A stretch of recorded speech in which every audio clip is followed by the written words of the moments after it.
नमस्कार साथियों, मैं संजना मैम इस ज्ञान की नगरी में ज्ञान गोदावरी ऑनलाइन यूट्यूब चैनल पर आपका मैं बहुत बहुत हार्दिक स्वागत और अभिनंदन करती हूँ।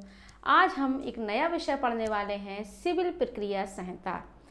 तो आप लोगों के मन में एक सवाल होगा कि अब जुडिशरी की प्रिपरेशन के लिए जो आपके सारे विषय हैं, हम एक एक करके आपको सबका इंट्रो धीरे धीरे देते जा रहे हैं, जिसमें हमने आपको आईपीसी थोड़ा सा बताया। खैर बिहार जुडिशरी में आईपीसी नहीं है हालांकि, लेकिन थोड़ा सा उसका इंट्रो भी दिया। उसके बाद हमने आपको ट्रांसफर ऑफ प्रॉपर्टी भी बताया है। उसके बाद हमने आपको सीआरपीसी भी थोड़ा सा उसका इंट्रो दिया है, और उसके साथ साथ इंडियन एविडेंस एक्ट के तो हमने आपके साथ कई सारे वीडियो दिए हैं। आप मेरे चैनल को देखिएगा तो उसमें आप मेरा नाम डालिएगा, जैसे भी ओपन करेंगे तो आपके पास एविडेंस के सारे वीडियो नंबर 1, 2, 3 करके मिल जाएगा। अब बात आती है कि हमारे साथ साथ आप जो जुड़े हुए हैं, और उसके साथ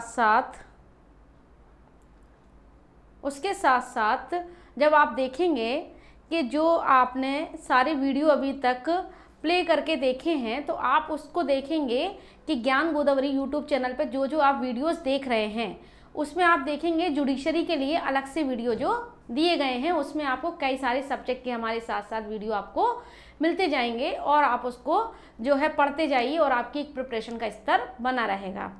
तो अब आपके मन में एक सवाल होगा कि एक सब्जेक्ट आपका जो है सिविल प्रक्रिया संहिता, जिसमें आपका है कि उसके साथ ऑर्डर, रूल और सेक्शन हमको कैसे पढ़ना है। तो जैसे कि हमने आपको, समझिएगा मेरी बात ध्यान से, जैसे कि मैंने आपको फर्स्ट वीडियो में बताया, इंडियन एविडेंस एक्ट का इंट्रो दिया, ट्रांसफर ऑफ प्रॉपर्टी का दिया, और दंड प्रक्रिया संहिता जिसको कहा जाता है सीआरपीसी प्रोसीजर लॉ, वो भी मैंने इंट्रो दिया। लेकिन साथियों थोड़ा सा एक बात ध्यान दीजिए कि वो सारी चीज़ें तो हमने आपको पढ़ाई, इंट्रो दिया है, लेकिन इंट्रो में आपका काम नहीं चलने वाला है। उसके लिए थोड़ा सा आपको अथक प्रयास ये करना होगा कि आप इस YouTube चैनल पर बने रहिए, और बने रहने के साथ साथ आप देखिएगा कि आपको और जो नए नए सब्जेक्ट के साथ अंदर की जानकारी मिलेगी। तो वही जो चैनल में YouTube पे बनाया जाता है, जिस पे हम आपको जो सारा डिस्कशन करते हैं, तो केवल हम आपको उतना ही दे सकते हैं जितना कि एक इंट्रो में दिया जाता है। फिर भी हम उसको आपको थोड़ा सा ज़्यादा उसमें मैटर दे रहे हैं। लेकिन जब आप ऑनलाइन क्लास स्टार्ट कर लेंगे तो थोड़ा सा प्रयास आपको भी करना पड़ेगा। जब आप क्लास स्टार्ट कर लेंगे तो आपको नई चीज़ें और मिल जाएंगी, और जिसमें आपकी तैयारी का प्रयास जो है अथक प्रयास हो जाएगा, और आप उसमें सारी चीज़ें कर पाएंगे। तो कहने का ये मतलब है मेरा कि एक छोटे से अमाउंट में आप इस चैनल को साथ में पढ़िए, बने रहिए, और सेम ट्रांजेक्शन में हमारे रहिए, और कम से कम समय, जैसे 6 से 7 महीना लगता है, मैं आपको इतने अच्छे से तैयारी करा दूंगी कि आपको कहीं और पढ़ने की ज़रूरत नहीं रहेगी, और उसके साथ साथ आपके सारे एक्ट तैयार हो जाएंगे। और हाँ, एक अच्छी बात यह है, हमारे यहाँ ऑनलाइन ऑफलाइन दोनों क्लासेस स्टार्ट हैं, और इसके साथ आपको टेस्ट सीरीज भी मिलेगी। और अभी जैसे कोरोना काल का समय चल रहा है, तो इस समय तो आप ऑनलाइन ही घर बैठ के पढ़ेंगे, लेकिन जैसे ही ये काल ख़त्म हो जाएगा तो आपको ऑफलाइन की भी सुविधा मिल जाएगी, और उसके साथ साथ आपको टेस्ट पेपर भी मिलेगा, और आपको टेस्ट सीरीज अगर ज्वाइन करना हो वो भी आपको मिल जाएगी। स्पेशल बिहार जुडिशरी के लिए भी टेस्ट सीरीज यहाँ पे ज्वाइन आप कर लीजिए, और साथ साथ तैयारी करते रहिए, और उसके साथ साथ यूट्यूब चैनल पर आप बने रहेंगे, और आपको एक वीडियो तो आपको रेगुलर मिलना ही मिलना है। लेकिन उसके साथ साथ अगर आप ऑनलाइन परीक्षा की तैयारी कर रहे हैं, तो उसके साथ साथ आपको जैसे कुछ सवाल होते हैं आप लोगों के मन में, जानिएगा कुछ आप लोगों के मन में सवाल होते हैं कि मैम से क्या पूछना है, क्या पढ़ाना है, क्या करना है, तो मैम आपको सारी चीज़ें कैसे बता सकते हैं। नहीं, आपके मन में ये सवाल नहीं होना चाहिए, क्योंकि मैं आपको जो भी पढ़ाऊंगी आप कमेंट सेक्शन में लिख के हमसे पूछ सकते हैं कि मैम इसका मतलब क्या होता है, और आप सारी जानकारी उसमें ले सकते हैं। क्योंकि आपका जो पढ़ने का माध्यम होगा, चाहे वो हिंदी मीडियम हो चाहे इंग्लिश मीडियम के स्टूडेंट हो, उनके लिए सबके लिए इम्पॉर्टेंट पार्ट बनती है कि उनको समझ में आए, और जिनका समझ में जिस टीचर का आता है, उस स्टूडेंट को उससे एक लगा रहता है कि ये हमारे लिए सहायक बिंदु की तरह काम कर रहे हैं। तो आपके लिए एक माध्यम में बन के आई हूँ कि आपके लिए एक अच्छी से तैयारी करा सकें, आपको सारी चीज़ें बता सकें और आपको कैसे पढ़ना है वो भी हम आपको सिखा सकें। तो आपके अपने चैनल, हमारे अपने चैनल ज्ञान गोदावरी यूट्यूब चैनल के माध्यम से आपको सारी प्रिपरेशन मिलेगी और इसको लाइक करके शेयर करके लोगों तक पहुंचाइए कि आपको जितनी भी आप प्रिपरेशन कर रहे हैं एक सही दिशा में कर रहे हैं। तो साथियों, आपके मन में विचार होगा एक तरीके से कि सीपीसी पढ़ने के बाद स्टूडेंट सो जाते हैं। हम भी ऐसा किए हैं, एक समय में हम भी ऐसा किए हैं, क्योंकि कुछ चीज़ें समझ में ही नहीं आती थी और मैं तो क्या करती थी, पेंसिल से जो है कॉपी पे लिखकर मुझे नींद आ जाती थी, मैं उसी पे सर रख के सो जाती थी। क्योंकि सीपीसी ऐसा इतना लेंदी सब्जेक्ट है और ऐसा सब्जेक्ट है और हर एग्ज़ाम में कम से कम 15 से 20 क्वेश्चन आपके जुडिशरी में ये बनते हैं। लेकिन आपको अब बिल्कुल घबराने की ज़रूरत नहीं है, क्योंकि आप ज्ञान गोदावरी यूट्यूब चैनल से जुड़ चुके हैं। तो ऐसे आप इतने आसानी से सीपीसी को कवर करेंगे कि आपको सेक्शन भी पता रहेगा, ऑर्डर भी पता रहेगा और रूल भी पता रहेंगे। तो आप ये समझिए कि आप इस चैनल से जुड़ के आपको नई नई चीज़ें मिलेंगी। एक छोटा सा अमाउंट पे करके आप इसको तैयार करते रहिए और इससे आप जुड़े रहिए। आप सारे जितने भी सब्जेक्ट हैं, आपके जो भी जुडिशरी में सब्जेक्ट आते हैं वो मैं आपको तैयार कराती जाऊंगी।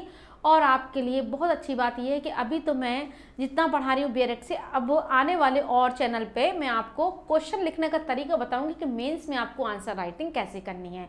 तो जब आप मेंस की आंसर राइटिंग करेंगे, जिसको कहा जाता है गागर में सागर, तो आपको सारी चीज़ें वो समाहित कर देना है, सागर पूरा भर देना है। आपके मन में क्या विचार हैं, लॉ के क्या विचार हैं, वो आपको चीज़ों को समझ के, तो आपको मोस्टली है कि बीएड समझ में आना चाहिए। और मैं आपको सजेस्ट करूँगी कि अभी कोई आप बुक ना पढ़ें, और अगर पढ़ना है मैं आपको बताऊंगी कौन सी बुक पढ़ना है। लेकिन सबसे अच्छी बात होती है जो आपके जुडिशरी के क्वेश्चन बनते हैं वो बीएड से बनते हैं, और बीएड पे बार बार फोकस करिए, मंथन करिए, समझिए और डिस्कशन करिए। अब चलिए बात आती है सिविल प्रक्रिया संहिता 1908 का।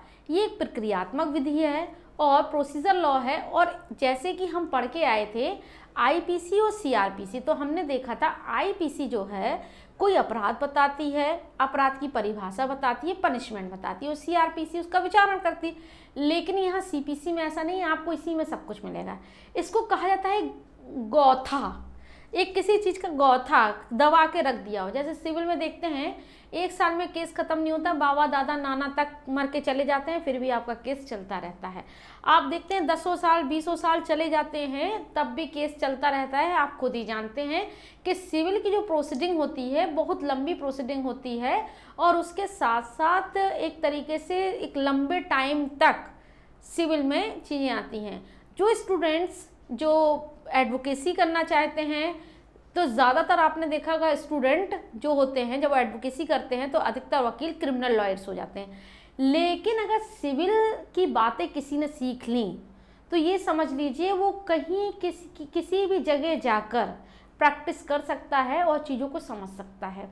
तो मेरी बात ध्यान दीजिएगा कि सिविल प्रक्रिया संहिता पढ़ना सबको कठिन लगता है, समझ नहीं पाते हैं लोग। लेकिन आज हम आपको इतने आसान तरीके से बताएंगे कि आपको कैसे पढ़ना है। तो आप 3 बातें ध्यान रख लीजिए कि आप कोई कहानी बना लीजिए, माइंड में सेट कर लीजिए। आपका भी मकान है, आपके भी दादा नाना बाबा सभी रहे हुए हैं, और आप भी इसको कैसे इसको प्रक्रिया के अनुसार ले जाएंगे आप जानिए। तो मैं एक छोटी सी कहानी बताती हूँ आपको कि जब हम किसी भी एक्ट को पढ़ना शुरू करते हैं तो कहीं ना कहीं उसकी थीम कहीं जुड़ी होती है। जैसे कि हमारे मकान पे किसी ने कब्जा कर लिया, हमारे मकान में कोई काबिज बन के बैठा है, हमको परेशान कर रहा है, तो 4 बातें यहाँ आती हैं। जर जोरू और ज़मीन की लड़ाई आज नहीं, अभी से नहीं, हम जब से पैदा हुए हैं जब से, और मरने के बाद 7 पुरखों तक ये चली आएगी। और देखा है आप भी गांव से जुड़े हैं और भी लोग गांव से जुड़े रहते हैं, तो वो आपने देखा है ज़मीन का जो मुद्दा होता है वो सबसे इम्पॉर्टेंट होता है। उस ज़मीन के मुद्दे में ऐसे झगड़े होते हैं कि एक दूसरे का आदमी कत्ल कर देता है। तो जहाँ पर जो लड़ाई होगी जर जोरू ज़मीन, तो आप ये समझ लीजिए सिविल मैटर में सारे के सारे शामिल हो जाएंगे और इनका ही अधिकार, राइट, लायबिलिटीज, डिसेबिलिटीज, जैसे हमने इंडियन एविडेंस एक्ट में पढ़ा था फैक्ट इन इशू में। तो जैसे कि जब देखते हैं कि अगर कहीं ये अधिकार है तो अगर हमारे मकान पे कोई कब्जा कर लेता है, सपोज दैट मान लेते हैं, तो क्या हम शांत बैठे रहेंगे? नहीं बैठेंगे ना, हम कहीं ना कहीं तो जाएंगे। तो हम कहाँ जाएंगे? कोर्ट ऑफ सिविल प्रोसीजर, यानी कि हमको कहाँ जाना है? उस सिविल कोर्ट में जाना है। अब स्टूडेंट क्या जानते हैं, जो एडवोकेसी में भी नए स्टूडेंट आते हैं तो क्या करते हैं, उनके सीनियर जो है किसी भी कोर्ट में उनको भेज देते हैं। उनको पता ही नहीं रहता है कि मजिस्ट्रेट की पावर क्या होगी, जूनियर डिवीज़न की पावर क्या होगी, सिविल जज सीनियर डिवीज़न की पावर क्या होगी, सीजीएम की पावर क्या होगी, एसीजीएम की पावर क्या होगी। तो क्रिमिनल और सिविल में उनको पता ही नहीं रहता है क्योंकि उनको ये समझने में ही टाइम लग जाता है, क्योंकि उनके सीनियर कहते हैं चले जाइए आप सिविल या जूनियर डिवीज़न में। वो नहीं जान पाते हैं कहाँ जाना है, हमारा कौन सा मैटर है। तो हर कोर्ट के पास एक कॉम्पिटेंट पावर होती है, एक सक्षम अधिकारता होती है। तो पहले हम 3 पॉइंट जान लेंगे, उसके बाद हम आगे देखेंगे कि वो अधिकारता कौन कौन सी है। तो आप समझिएगा कि हम सीपीसी में एक्ट नंबर 5 में सबसे पहले हम धाराएं। तो पहले आप सबसे पहले जब बेयर एक्ट खोलेंगे तो आप देखिएगा वहाँ पर धाराएं लिखी होंगी। इंडेक्स खोलिएगा, यानी बेयर एक्ट को ओपन करके आप देखेंगे तो सबसे पहले आप इंडेक्स खोलेंगे तो आपको सेक्शन मिलेंगे। सेक्शन के बाद आपको ऑर्डर मिलेंगे, 51 ऑर्डर, ठीक है। ऑर्डर के साथ साथ आपको कई सारे रूल मिलेंगे। तो आपने देखा होगा रूल में ऐसे ऐसे ऐसे लिखा होता है, ये सब चीज़ें लिखी होती हैं। तो ये सब क्या है, उस ऑर्डर के रूल हैं। तो हमें सीपीसी कैसे पढ़ना है ये समझिए आप। आज आपको जो मैं सीपीसी बता रही हूँ इतने आसानी से आपको समझ में आ जाएगा कि आपने सीपीसी को पढ़ना ही नहीं, आप उसको प्रैक्टिकल वे में भी कर सकते हैं। तो सबसे पहले सीपीसी का जो, अभी हम पर्पस ऑफ सीपीसी नहीं जाएंगे, पहले हम देखेंगे सीपीसी हमें पढ़ना कैसे है। तो सबसे पहले आप आज देखेंगे, आज बेयर एक्ट का इंडेक्स देखेंगे, उसमें आपको मिलेगी धाराएं, ठीक है। उसके बाद मिलेंगी आपको ऑर्डर, जिसमें पार्ट भी दिए गए हैं, यानी इसमें 5 अनुसूची हैं, इसको नहीं देखना है अभी। उसमें आदेश देखेंगे आप, तो 51 आदेशों में आपके इसके साथ रूल भी जुड़े होंगे। और सबसे बड़ा ऑर्डर कहा जाता है ऑर्डर नंबर 21, जिसमें कितने रूल्स हैं, जिसमें रूल्स आप देखेंगे 106 रूल्स हैं। तो कोई भी प्रोसीडिंग होती है, कोई भी विचारण किया जाता है, विचारण हम कहेंगे कहाँ पे, सीआरपीसी में, एज ए क्रिमिनल कोर्ट में। लेकिन हम अगर सीपीसी की बात करते हैं तो सीपीसी में हम क्या देखेंगे, सीपीसी में हम सेक्शन देखेंगे, ऑर्डर देखेंगे और रूल देखेंगे। तो जहाँ पर अगर बात करते हैं प्रोसीजर लॉ, सीपीसी, सिविल प्रक्रिया संहिता के, तो आप 2 पार्ट में उसको डिवाइड कीजिए, एक में सेक्शन डिवाइड कर दीजिए, एक में ऑर्डर और रूल डिवाइड कर दीजिए। अब आप जब देखेंगे ऑर्डर रूल की हम बात करते हैं तो यहाँ भी 2 पार्ट में डिवाइड कर दीजिए कि जहाँ कहीं धाराओं में कोई बात लिखी है उसका विचारण कैसे किया जाए।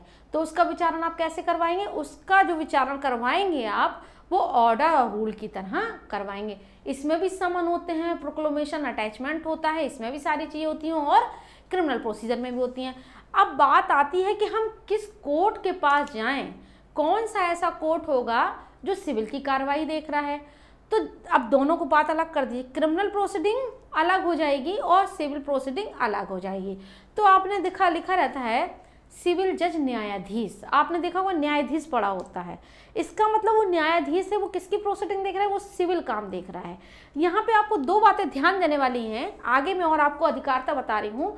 तो आपने देखा होगा लिखा रहता है सत्र न्यायालय, इसमें 2 बातें डिवाइड कर दी जाती है, कोर्ट ऑफ सेशन और लिखा रहता है डीजे, समझ के चलिएगा। तो एक होता है डीजे यानी कि डिस्ट्रिक्ट जज, और एक लिखा रहता है कोर्ट ऑफ सेशन। तो बात ध्यान दीजिएगा, कोर्ट ऑफ सेशन की अगर हम बात करते हैं तो जब पावर एक जो है जिले में एक ही कोर्ट ऑफ सेशन होगा, लेकिन इसके पास भी पावर हो जाती है और जब महानगर क्षेत्र हो जाता है तो 1 से 2 भी हो सकते हैं और इसको बढ़ाया घटाया भी जा सकता है। तो कोर्ट ऑफ सेशन की अगर हम बात करें तो जब ये क्रिमिनल का काम देख रहा है, समझिए मेरी बात को, जब ये क्रिमिनल का काम कर रहा है तो ये कौन है, कोर्ट ऑफ सेशन है। लेकिन जब ये सिविल का काम कर रहा है तो डीजे हो जाता है। इसमें डिवाइड कर देते हैं ADJ first, ADJ second, ADJ third. तो यहाँ पे जब ये बात करते हैं तो एडीजे की रैंक में आ जाते हैं और जब कोर्ट ऑफ सेशन होते हैं तो सत्र न्यायालय की अधिकारता होती है, इसमें भी डिवाइडेशन हो जाते हैं। तो सत्र न्यायालय में भी डिवाइड कर रहे हैं और एडीजे की पोस्ट में भी इसको डिवाइडेशन कर रहे हैं, यानी कि एडीजे फर्स्ट सेकंड थर्ड हो जाएगा और यहाँ अतिरिक्त एडिशनल कोर्ट ऑफ सेशन हो जाता है। तो ये क्या हो जाते हैं, एडिशनल अतिरिक्त सत्र न्यायालय। इसका मतलब ये पावर उनकी वही है, लेकिन कुछ क्या होता है कि जब क्रिमिनल की पावर होती है तो ये क्रिमिनल मैटर देखते हैं और ये सिविल की पावर होती है तो ये डीजे की रैंक में आ जाते हैं, यही होता है फर्क। अब बात आती है कि मान के चलिए कोई सिविल मामला है, तो आप देखिए कौन से ऐसे मामले होंगे जो सिविल होंगे। तो सिविल मामले होते हैं ना जिसका कोई अधिकार जुड़ा हो और जिसका कोई पद जुड़ा हो, कोई संपत्ति संबंधी मैटर हो। तो तीन बातें आप यहाँ ये भी ध्यान रखेंगे। तो जब आप सेक्शन नंबर 9 में देखेंगे तो कौन सी कार्रवाई सिविल सूट प्रोसीडिंग होगी, तो आप यहाँ जान लीजिए तीन कार्रवाई यहाँ समझ लीजिए। एक तो आप धन संबंधी जान लीजिए, अगर धन से संबंधी मैटर है, कोई मामला कोई केस आता है, मैटर नहीं कहेंगे केस कहेंगे, कोई केस सामने आता है तो आप क्या कहेंगे, धन संबंधी अधिकारता, आप सूट ऑफ सिविल नेचर करेंगे। ठीक, अगर आपका किसी ने पैसा ले लिया है तो आप कहाँ जाएंगे, क्रिमिनल में तो नहीं जाएंगे, आप कहाँ जाएंगे, सिविल मामले में जाएंगे। ठीक, उसके बाद संबंधी आपने क्या की, संपत्ति संबंधी विवाद है, कोई संपत्ति संबंधी विवाद है, तो संपत्ति संबंधी विवाद में आप क्या करेंगे कि आपकी ही प्रॉपर्टी ने किसी पे, आपकी प्रॉपर्टी पे किसी ने अधिकार जमा लिया है, आपकी प्रॉपर्टी है, राइट आपका है, नाना दादा बाबा आपको दे गए हैं, लेकिन कोई दूसरा व्यक्ति उस पर कब्जा कर लेता है, तो क्या करेंगे, संपत्ति संबंधी विवाद आप कहाँ जाएंगे, suit of civil nature according to section number 9 में। ठीक, अब मान के चलिए, बहुत शॉर्ट उदाहरण दे रही हूँ मैं छोटा सा, या मान के चलिए आप जो है एक तरीके से कहीं नौकरी कर रहे हैं और उस नौकरी पे से आपको आपका अधिकारी हटा देता है और किसी कारण बताए हटा देता है, आप क्या करेंगे, आप इतने सालों से उसकी सेवा कर रहे हैं और आपको वो नौकरी से अचानक हटा देता है, तो आपके पास कुछ ग्राउंड तो होगा ना, आप क्या करेंगे, सूट ऑफ सिविल नेचर यानी पद संबंधी अधिकारता। तो देखा ना आपने तीन बातें कि अगर हमें सूट ऑफ सिविल नेचर करना है तो हमारे पास तीन बातें होना चाहिए, धन संबंधी अधिकारता, संपत्ति संबंधी अधिकारता और पद संबंधी अधिकार। हमारी संपत्ति पे किसी दूसरे व्यक्ति ने कब्जा कर लिया है, हमारे धन को किसी ने ले लिया है और हमारे पद पे कोई काबिज हो गया है, तो हम कहाँ जाएं, किसके पास जाएं। तो न्याय का दरवाजा सबके लिए खुला है, चाहे वो गरीब हो या अमीर हो। तो बात आती है कि न्याय, जस्टिस होना ही नहीं चाहिए, दिखना भी चाहिए। तो जब देखते हैं आज समय की कंडीशन में, अब तो खैर मामले जल्दी त्वरित, इसीलिए त्वरित न्याय की विचारण की स्थिति आ गई है। पहले क्या होता था कि मामले चलते रहते थे, कोई ज़मीन पे कब्जा कर लिया है, मकान भी बन गया है, दादा नाना बाबा से जब से मुकदमा चल रहा है, बच्चे हो जाते हैं, उनके बाद भी बच्चों के बच्चे हो जाते हैं, तब भी वो मुकदमा चलता रहता है, 10-20 साल हो जाते हैं, वो कुछ हो नहीं पाता है। इसीलिए लोक अदालत आई, देखते हैं ना लोक अदालत, इसमें हम वो भी पढ़ेंगे, लोक अदालत आई, जिसमें क्या किया गया, लोक अदालत में त्वरित लोगों को न्याय दिया गया। इसीलिए ऐसे कामों को किया गया है, ऐसी चीज़ों को लाया गया है कि जिससे कि लोगों को तुरंत न्याय मिल सके। पिटी केसेस होंगे, छोटे छोटे केसेस होंगे, उनको समझौता करा दिया गया। रीजन, लोक नीति, पब्लिक पॉलिसी, जिससे लोगों को उपचार मिल सके। तो सिविल प्रक्रिया संहिता में पहले जितने भी विवाद देखते थे आप सामने आते थे, तो क्या होता था, उनका जो है काफ़ी लंबे समय तक उनकी प्रोसीडिंग चलती थी, लेकिन लोगों को न्याय नहीं मिल पाता था। व्यक्ति शुरू से प्रोसीडिंग करा रहा है, लेकिन मरने के बाद भी उसे न्याय नहीं मिलता था। इसीलिए लोक अदालत आई, जिससे लोगों को न्याय मिलना आसानी से उपचारिक मिल गया। अब बात आती है कि जैसे ऑर्डर नंबर हम पढ़ते हैं 51 तक, तो ऑर्डर में कौन होंगे, प्लेंटिफ होंगे, डिफेंडेंट होंगे, वकील होंगे, और किस माध्यम से होगा, प्लेंट होगा, स्टेटमेंट होगा, रिटर्न स्टेटमेंट, क्या क्या बातें होंगी, ये सब हम ऑर्डर में ही तो हम करेंगे। साक्षी आ रहे हैं तो कैसे आ रहे हैं, विटनेसेस आ रहे हैं, अगर डॉक्यूमेंट्री या प्राइमरी एविडेंस लेके तो कैसे आ रहे हैं वो भी हम इसमें देख लेंगे। समन भेजा जा रहा है, नोटिस भेजा जा रहा है, तो ये भी हम यहाँ देख लेंगे।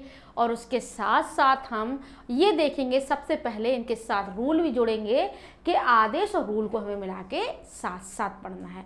अभी हमें सीपीसी ये नहीं जानना है कि सीपीसी कहाँ से आई, क्यों आई, बस लेकिन हमें ये जानना है कि हमें इसे पढ़ना कैसे है। तो दिमाग में आपके डाइविशन कर लीजिए, डिवाइड हो जाना चाहिए तीनों बातें। सबसे पहले आप सेक्शन देखेंगे, उसके बाद ऑर्डर देखेंगे, ऑर्डर से जुड़े आप रूल देखेंगे।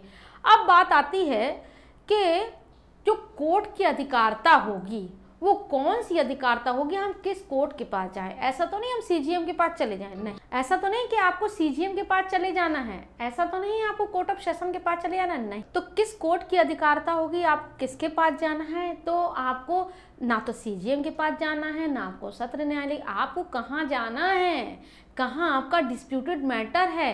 तो हर कोर्ट के पास एक अधिकारिता होती है जिसको कहा जाता है एक कॉम्पिटेंट कोर्ट।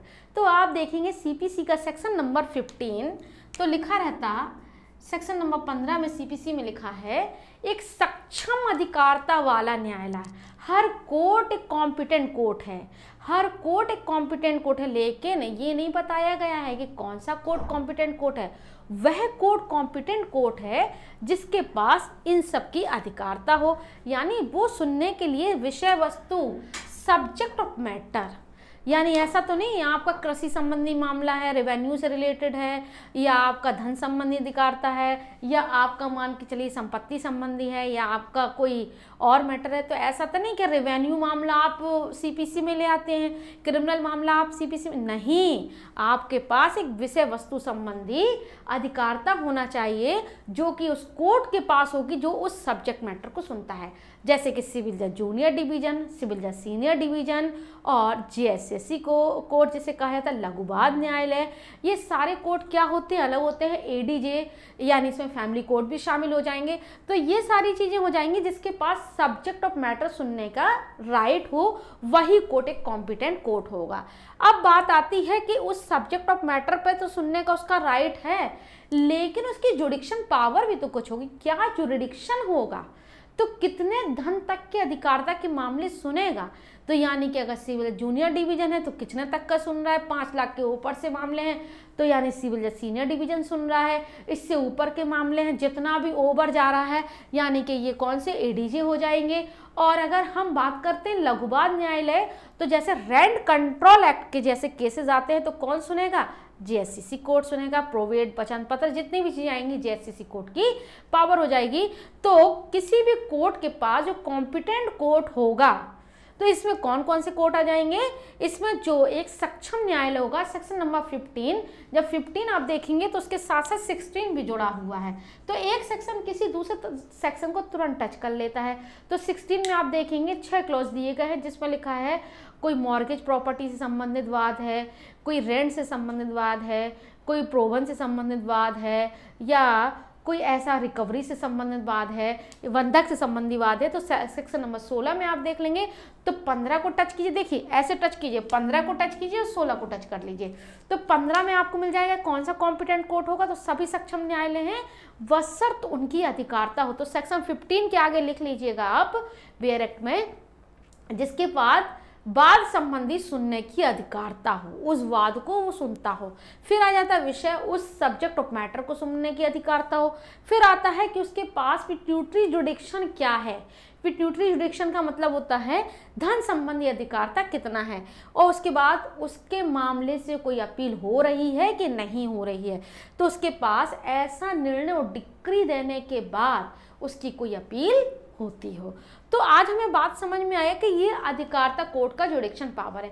अब हम कोर्ट के सामने चले जाते हैं तो कोर्ट के सामने हम ज़्यादा ऐसे तो नहीं जा सकते ना कि हम सीधे सीधे चले जाएं, हमारे पास कुछ होना चाहिए। तो हम किसी भी कॉम्पिटेंट में कोर्ट में जाते हैं अपनी बात कहने के लिए, तो हमारे पास एक प्लेंट होना चाहिए। जिस मामले की हम बात कर रहे हैं प्लेंट होना चाहिए, तो हर सूट प्लेंट के माध्यम से ही किया जाएगा। ये हम बात पढ़ लेंगे सेक्शन नंबर 26 में। तो कोई भी प्लेंट, अगर प्लेंट नहीं है वाद नहीं है तो डिक्री नहीं है। अब डिक्री हम आगे पढ़ेंगे और लोग डिक्री में ही कंफ्यूज रहते हैं, डिक्री को डिग्री बोलते हैं, डिग्री को डिक्री बोलते हैं, उनकी समझ में नहीं आता डिक्री होता क्या है। तो सीपीसी बहुत हम अच्छे तरीके से पढ़ेंगे। तो यानी कहने का मतलब है मेरा कि अगर आपके पास प्लेंट है तो प्लेंट हम कैसे ले जाएं, किसके साथ ले जाएं। तो देखिए सेक्शन नंबर 26 के साथ ऑर्डर नंबर पढ़ लेंगे। प्लेंट में क्या होगा, किस चीज़ से ले आए, तो order number 1st, 2nd, 3rd, 4th, 5th, 6th, ये सारी चीज़ें हम आगे चल के आपको एक प्लेंट बनाना बताएंगे और उसके साथ हम आपको एक निर्णय डिक्री भी समझाएंगे कैसे होता है। तो आज आपको कुछ नहीं करना है, केवल आपको 3 बातें ध्यान रखना है। इंडेक्स देखिएगा, इंडेक्स के आप सबसे पहले देखेंगे तो सेक्शन लिखे होंगे, उसके साथ ऑर्डर लिखे होंगे, ऑर्डर के साथ कई सारे रूल डिवाइड होंगे। अब ये सारी चीज़ें आपको जानने के बाद बस एक चीज़ आपको देखना है, सेक्शन नंबर 15 और 16 थोड़ा सा कवर कर लीजिएगा। 15 में दिया है कौन सा ऐसा कोड कॉम्पिटेंट कोड है और उस कॉम्पिटेंट कोड में कौन सी पावर है।